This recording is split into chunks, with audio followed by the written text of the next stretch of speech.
Hello, Tar Heel Nation. Welcome back to another episode of UNC Hoops Talk podcast. I'm your host, Dan DeWitt, and we are getting closer to basketball season. Still getting back into podcasting regularly. As you can tell, I forgot to put my headphones in or my earbuds, but ready to go as far as basketball goes. I think we got to give a shout out to the football team who is 5-0 right now, looking good. Forget who they have this week, but I feel like it was going to be another win. Virginia, I think. Virginia, yes. Um, the first polls came out for basketball. I think I saw or people commenting we were around 19, I think. I think I saw 17 in one poll, but 17 to 19 in the polls preseason. I don't know where that puts us as far as the ACC goes. I know Duke will be ranked ahead of us. I think a lot of people have Virginia ahead of us. And then third or fourth or something. But we're back. We're ready to go.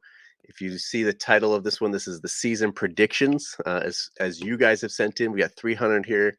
Day and the man, here we go. And we're going. Miami as well is probably ahead of us. Yes. The Nintendo nerd is in here. Howdy, how you doing? And I don't think I got predictions from you guys. So if you want to put them in the chat here as we're going. So we do this every year on the podcast. I take in your guys' predictions for the season, put mine out there as well, and then we got them on the record so that, well, last season we didn't go back and look at them because nobody wanted to go through that, but this way we got it on the record and we can go back through them after the season. And it's always fun to kind of look at where we're right, where we're close, all that good stuff. So not as fun when we're way off because usually we're pretty optimistic. And so we're going to run through that today. Live action happened on Friday. I actually I remembered it and then I kind of forgot about it as we were traveling. But we just so happened to be stopping on the road for a meal as the scrimmage was happening. That's kind of when I remember. Is like, oh yeah, that's right now. Flipping on, the scrimmage was just starting, so I got to actually watch the whole scrimmage. I didn't see the introductions, didn't see the women or anything, but I saw our scrimmage. But it was on my phone. It was being distracted as I'm eating with 4 kids, all those kind of things. So if there are thoughts here live, again, put those in the chat, and we'll kind of go through those. I'll give mine, but again, not too extensive as I was pretty distracted as it was happening. So, but that happened. Media day, open practice kind of stuff happens. We've heard the guys have been talked to. We've heard kind of them being interviewed and some of their answers to stuff and stuff like that. So, it just gets you fired up, ready to go. And I am definitely ready to go. So we are going to jump into the predictions. I didn't get as many this year because, again, I was traveling. I forgot to kind of put out another tweet and message people of like, hey, I need it in before I do the podcast this day. So don't have quite as many, but we got a good number of them.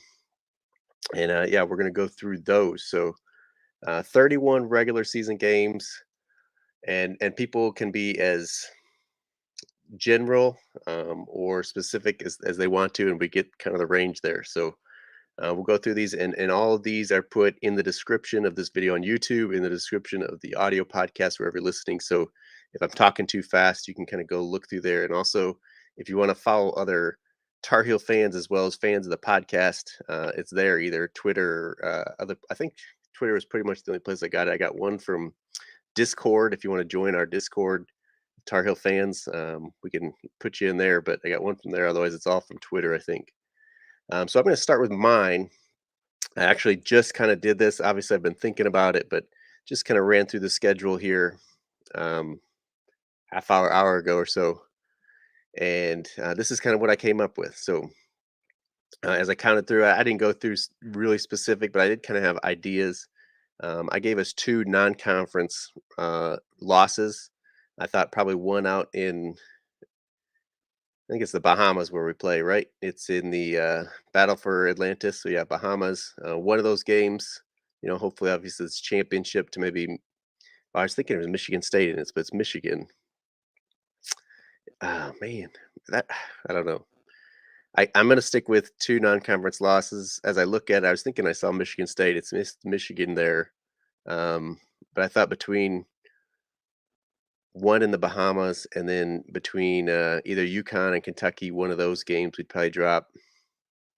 We're going to stick with it, but I'm not as. I think we might only have one non-conference loss now that I look at it. But um, again, I'm sticking with it. So, and then I gave us three losses in the ACC, which is probably a little optimistic. And maybe if we only have one non-conference loss, then maybe it evens out. But so I gave us five regular season losses, which is a record of 26-5 heading into the ACC tournament. It's way too easy just to say we'll go 2-1 and lose in the championship of the ACC tournament. And so that's what I did. I just took the easy ride out. That puts us at 28-6. And then again, this is probably just too middle of the road-ish. I was leaning kind of towards Sweet 16, and I was like, Baycat's not going to let us lose in the Sweet 16. We're going to get at least to the Elite Eight. So I put us 3-1 in the NCAA tournament, making the Elite Eight before we lose, which is a total of 31-7 overall for the 2023-24 season. And so I hit up Gil and Blake. If you've been a longtime listener of the podcast, you remember them. They used to come on. Go hit them up on Twitter. Tell them they need to get back on and stuff. I know Blake's super busy, and obviously we all are. Gil is equally as busy getting his stuff done and living the best life. But I did text him and just kind of ask him what their predictions were. Gil says we're going to eke into the tournament and make a run to the Sweet 16 and get knocked out by Florida. So obviously see some of the specific and generalistic there. Blake said it's going to be a super frustrating season where if a couple of bad games had gone our way, they wouldn't be on the bubble. And he says 18-12. So that makes me think I'm really optimistic, saying 31-7 overall, and with three ACC losses. So we'll see. I think we're going to split with Duke. There was like who was the second one? Virginia and Miami. I think we had like Saturday, Monday. I think the Miami was at home. That's going to be a tough kind of stretch in there. And then we also start the ACC 3 straight road games. It's NC State. I don't know if I can pull it up here quick. NC State, Clemson, and Pittsburgh, kind of in the reverse order. We start with Pittsburgh, then at Clemson, then Raleigh.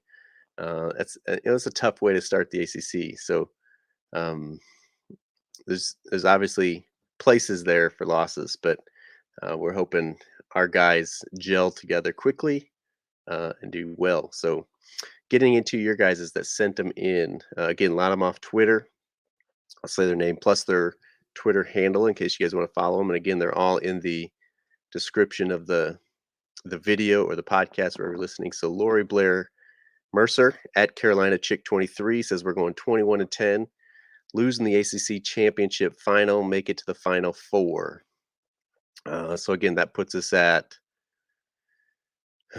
23 plus 4 wins, 27-12, I think, for the overall record that she has. Michael May at Mike May 23 says we're going to go 23-8 in the regular season, losing the semis of the ACC tournament and the Elite Eight. So pretty close to mine there. Again, more regular season losses than me, and that's probably my downfall there. Bills Mafia at Bills0327 says we're going 26-5, same record as me. ACC champs, probably. I didn't really think about that as I did mine, but that probably would put us atop the ACC.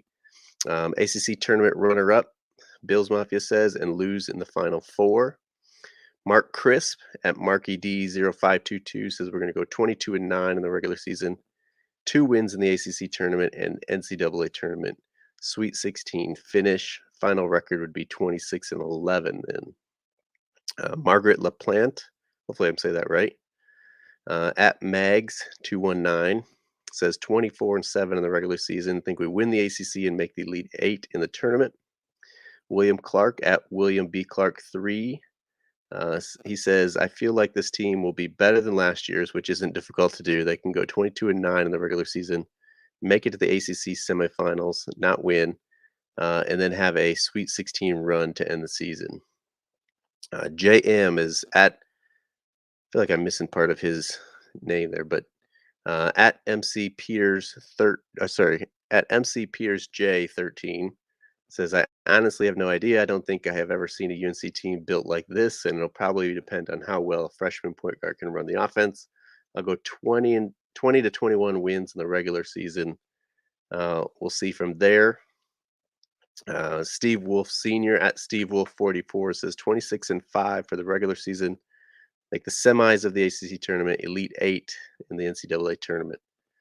Chandler is at Chan Collins 40 says, I say they'll go 23-8 and will make it to the Sweet 16.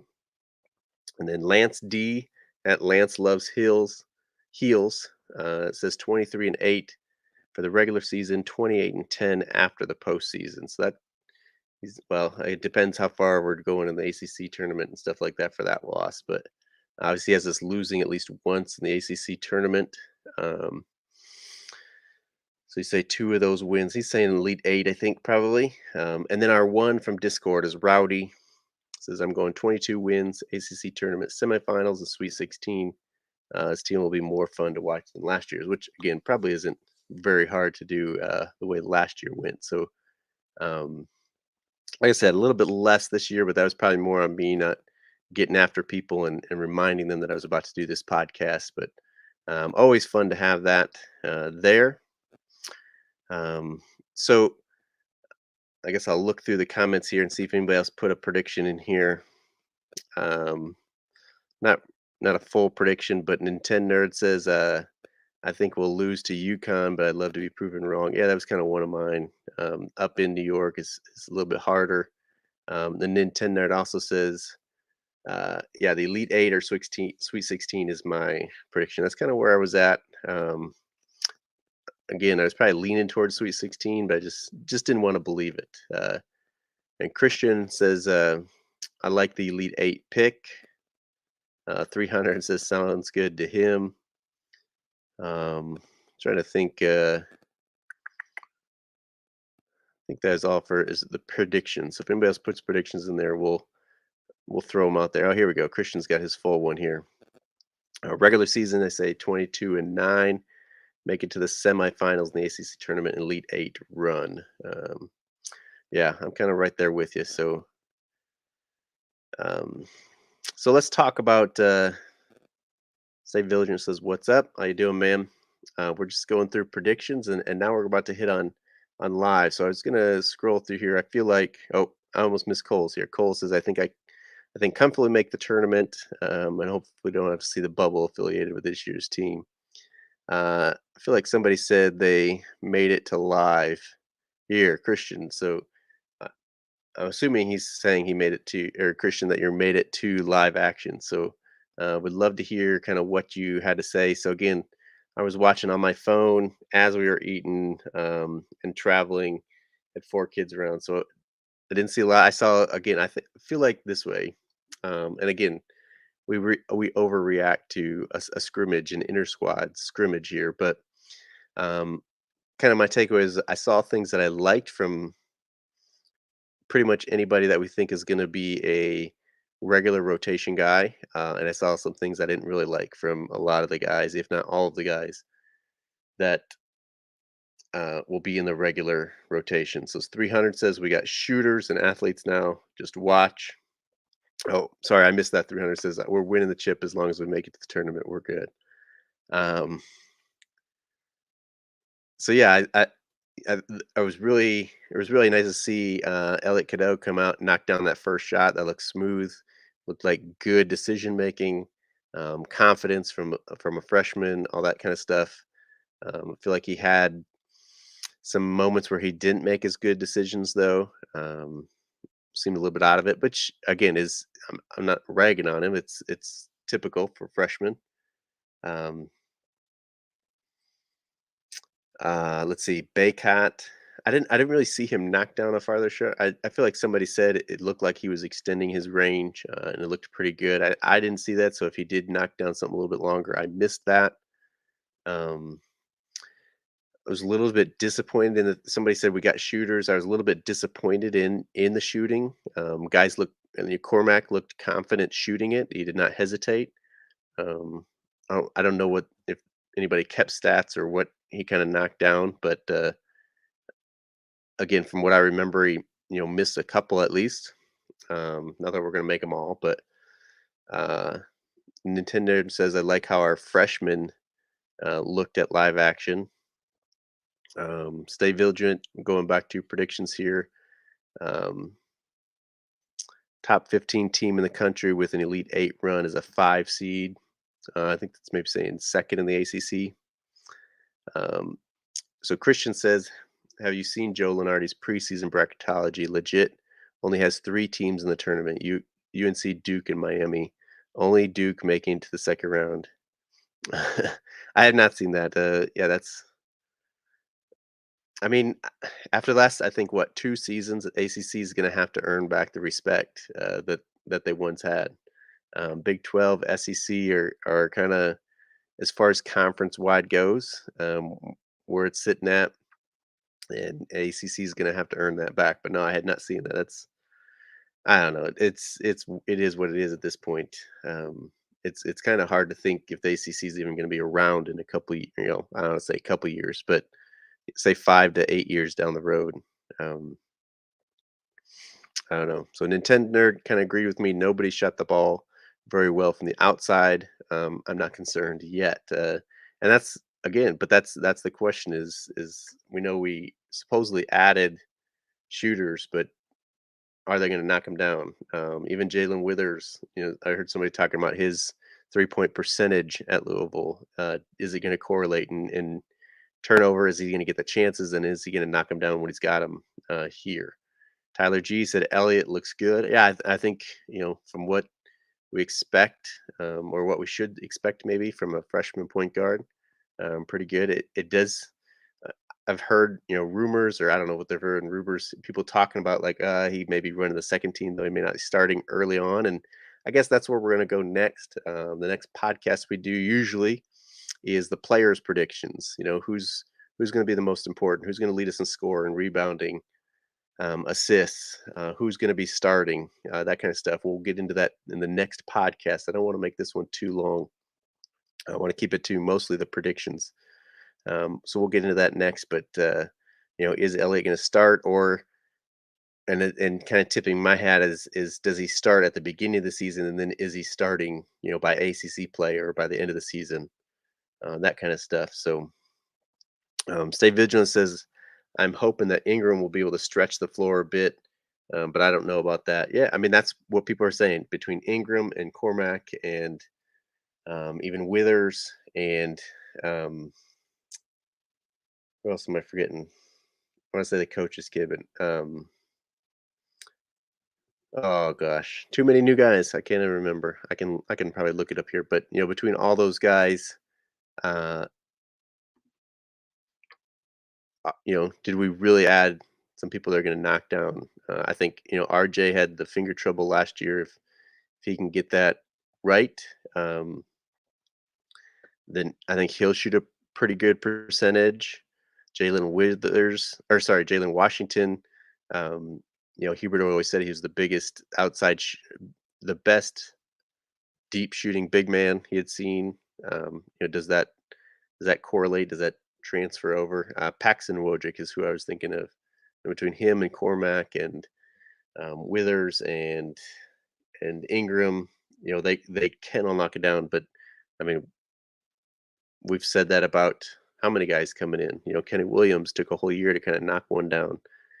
Theo kind of came in as a shooter, and now he's more of a shooter in the NBA, but never obviously didn't have the confidence. Never really did it at UNC.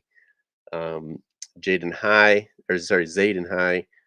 um, had a good tournament where he knocked it down, but I don't know how consistent. Seth Tremble, whole big talk about him redoing his shot and that looking better. Can he knock him down? Um, I think that's most of them. But yeah, can we get a stretch four between Ingram or Withers or Washington? Probably is a pretty big question mark for us. And yeah, we brought in the shooters now. Can they shoot? And hopefully between RJ attacking, Baycott inside, us running the break a little bit better, hopefully. And if that's Elliot Cadeau kind of running that between all those. Hopefully, we get more open shots, and then yeah, obviously they knock them in is kind of the goal. Um, Nintendo says, "What gives me hope is that Withers and Ingram shot the ball very well at an alumni game. Cormac Ryan hasn't shot well in either game yet." So yeah, and that's the other thing is how crazy do we get about the scrimmage? How much do we take from it? Obviously, it's all we got right now besides highlight videos. But we'll see. Nintendo says, "I feel like Elliott has to start. If not, he's either dropping the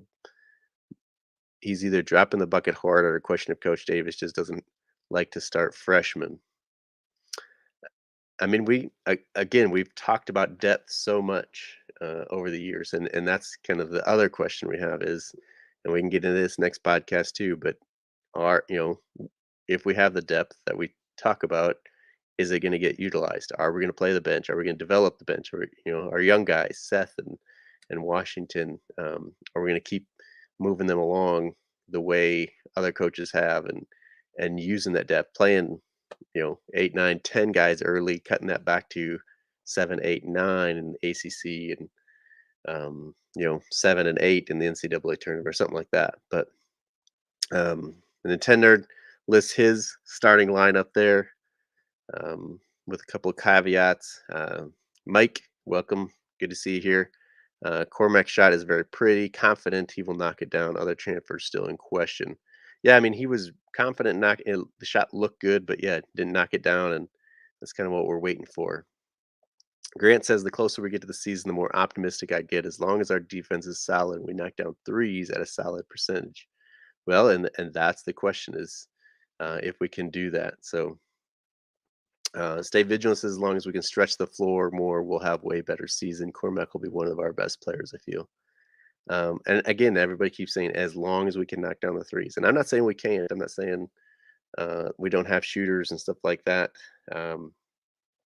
but we still got to do it, and we still got to again develop the bench. We can't play 5, 6, 7 guys, or even again, I'm getting into it more than I want to, but uh, guys just have to know their roles and be, and I say even be willing to accept them, but you have to know it to accept it. And I feel like that's what we missed out on some last year is Tremble played for a while and then just didn't play. And maybe something happened. Obviously he was injured, missed a couple of games there. Maybe his confidence went down, whatever.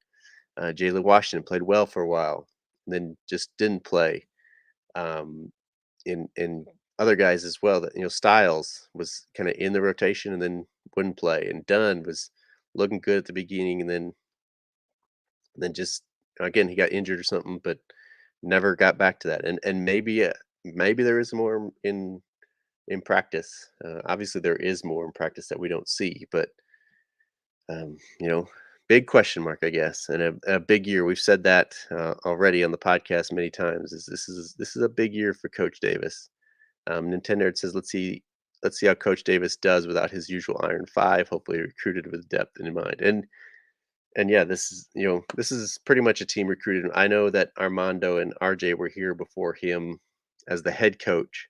It's not like he recruited them in, but this is pretty much his team now. And um, you know, we got to see kind of.